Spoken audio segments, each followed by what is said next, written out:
Bonjour tout le monde, mon nom c'est Sylvain Guimond de Zanicom, agence de marketing web. Aujourd'hui, je vais vous parler de l'expérience utilisateur versus le SEO. Pourquoi est-ce que l'expérience utilisateur impacte votre SEO?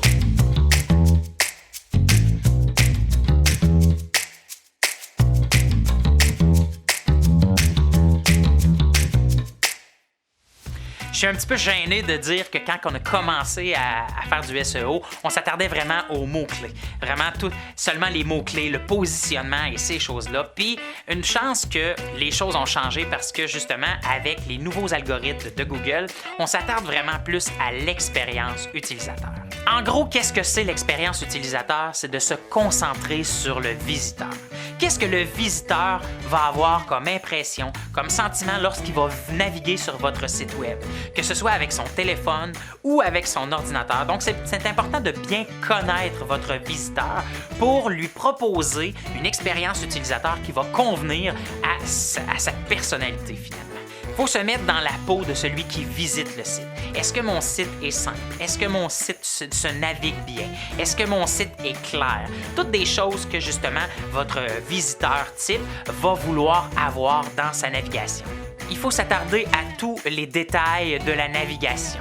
Par exemple, si vous avez une boutique en ligne, on va s'assurer que le processus d'achat est clair, que la recherche de produits est facile, que les catégories sont bien faites, que le processus par lequel on va passer pour acheter, le panier d'achat, tout le processus jusqu'à la vente est facile et est clair. Autre aspect important à tenir compte dans l'expérience utilisateur, c'est le taux de rebond. Donc, en utilisant Google Analytics sur votre site web, ça va nous donner des données, plusieurs données, dont le taux de rebond. Le taux de rebond, en fait, ce que c'est quand un client, un visiteur, par exemple, arrive sur votre site, va voir aucune autre page et ressort automatiquement.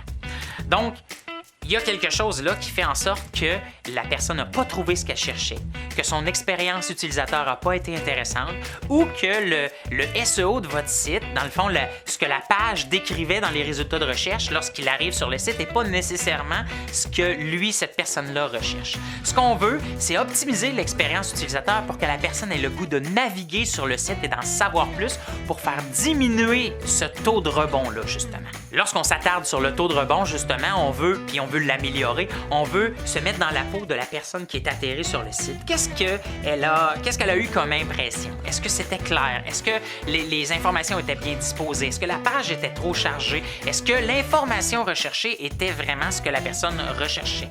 Alors, c'est toutes des choses sur lesquelles on va s'attarder pour améliorer et faire diminuer le plus possible notre taux de rebond. Autre point important, justement, dans l'expérience utilisateur, si on tient compte du SEO, c'est d'inciter au clic.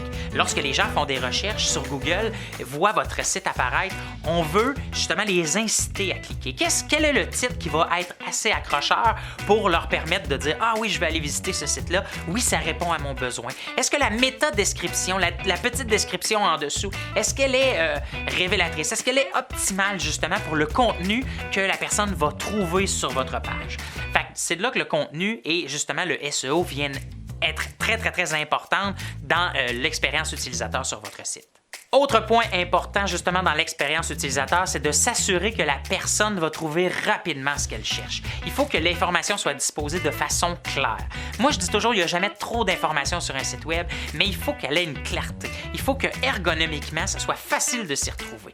Autant pour certains produits, certaines sections du site, que la navigation aussi. Il faut que la navigation soit facile. Il faut que les informations soient regroupées dans des sections qui sont nommées de façon révélatrice pour que la personne qui navigue sache exactement où elle s'en va, même si elle ne connaît pas votre site ou même si c'est la première fois qu'elle y va. Utilisez aussi des appels à l'action, des call to action qu'on appelle en bon français. En fait, c'est de naviguer, c'est d'avoir des boutons ou des liens clics qui vont faire en sorte que la personne va avoir le goût de naviguer. Et les liens ou le texte dans ces boutons-là doit être vraiment assez précis pour que la personne qui clique sache qu'en faisant cette action-là, elle va obtenir exactement le résultat qui est décrit. Un autre point vraiment important dans le SEO et surtout l'expérience utilisateur, c'est la vitesse de chargement de votre site.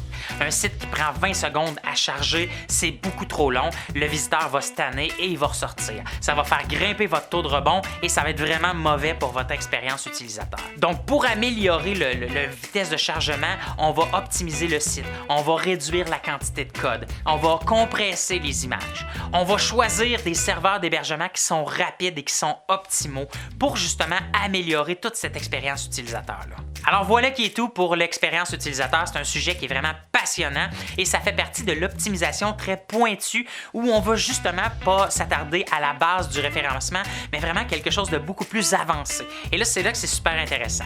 Donc, si jamais vous avez des questions, vous avez besoin d'aide ou de conseils concernant l'expérience utilisateur, n'hésitez pas à faire appel à l'équipe de Zanicom. Ça va nous faire plaisir de vous aider. Alors, merci beaucoup d'avoir été là et je vous dis à la prochaine.